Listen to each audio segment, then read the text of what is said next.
अहम ख़बर अवां सां शेयर कंदासीं। कराची में मकानी चूंडूं सुभाणे थी रहियूं आहिनि। आसफा भुट्टो कराची जे शहरनि खे पीपल्स पार्टी खे वोट ॾियण जी अपील कई आहे। अहम ख़बर अवां ताईं पहुचायूं पिया। आसफा भुट्टो ज़रदारी जो चवणु आहे त सुभाणे 15 जनवरी ते मकानी चूंडूं थी रहियूं आहिनि। पीपल्स पार्टी वाहिद पार्टी आहे जेका इंसानी हक़नि ऐं बराबरीअ ते यकीन रखे थी। संदसि इहो चवणु आहे त कराची असां सभिनी जो शहर आहे। शहर की तरक्की ऐं खुशहालीअ लाइ तीर ते ठप्पो हणो। इन जा वधीक तफ़सील मालूम कंदासीं। लाइन ते मौजूद आहे कराची मां चीफ रिपोर्टर वहीद राजबर। जी वहीद राजबर, छा तफ़सील आहिनि? जी सुभाणे मकानी इदारनि जे हवाले सां जेके चूंडूं थियणियूं आहिनि उन हवाले सां आसफा भुट्टो ज़रदारी जो ट्विटर ते पैगाम जारी कयो वियो आहे, जंहिंमें आसफा भुट्टो ज़रदारी कराची जे शहरनि खे पीपल्स पार्टी खे वोट ॾियण जी अपील कई आहे।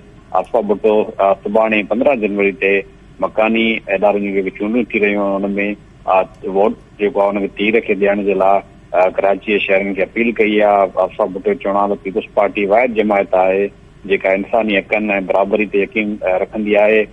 कराची असां सभिनी जो शहर आहे। आसफा भुट्टो वधीक चयो त शहर जी तरक्की ऐं खुशहाली जे लाइ सुभाणे 15 जनवरी ते तीर जे निशान ते वोट ॾेई पीपी जे उम्मीदवारनि खे कामयाब कयो। ठीक है, वरी मेहरबानी नाज़रीन। कराची मां चीफ रिपोर्टर वहीद राजबर तफसील ॾिना आहिनि। अस्सलाम वालेकुम, मैं आसफा भुट्टो ज़रदारी आपसे मुखातिब हूँ। उम्मीद है आप सब खैरियत से होंगे।